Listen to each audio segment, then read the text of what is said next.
నమస్కారం అండి. శుభ గురువారము, మార్గశిర మాసము. ఈరోజు మనము శ్రీ సాయిబాబా అష్టకాన్ని పఠించుకుందాము. పత్రిగ్రామ సముద్భూతం ద్వారకామాయి వాసినం భక్తాభీష్టప్రదం దేవం సాయినాథం నమామ్యహం. మహోన్నత కులే జాతం క్షీరాంబుధి సమేశుభే ద్విజరాజం తమోఘ్రం తం సాయినాథం నమామ్యహం. జగదుద్ధారణార్థం యో నరరూపధరో విభు యోగినంచ మహాత్మానం సాయినాథం నమామ్యతం. సాక్షాత్ కారంచయో లేభే స్వాత్మా రామో గురుర్ముఖాత్ నిర్మమం మమ గాత్రంచ సాయినాథం నమామ్యహం. యస్య దర్శన మాత్రేన నశ్యంతి వ్యాధికోటయః సర్వే పాప ప్రణశ్యంతి సాయినాథం నమామ్యతం. నరసింహాది శిష్యానాం దదౌ యోనుగ్రహం గురు భవబంధాని హర్తారాం సాయినాథం నమామ్యహం.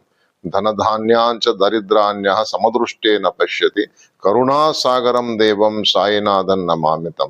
సమహదిస్తోపియో భక్త వనతీర్థార్థదానతః అచింత్య మహిమానంతం సాయినాథం నమామ్యతం. ఓం సాయినాథాయ నమః. సాయిబాబా వారు మనకు ప్రబోధించిన 2 సూత్రాలు శ్రద్ధా సబూరిని పాటిస్తూ మన జీవితాన్ని మనం ధర్మమయంగా చేసుకొని ధర్మబద్ధంగా అందరము జీవిద్దాము. సుఖ సంతోషాలు అష్టైశ్వర్యాలతో అందరం కూడా జీవిద్దాము. ఓం సాయినాథాయ నమః.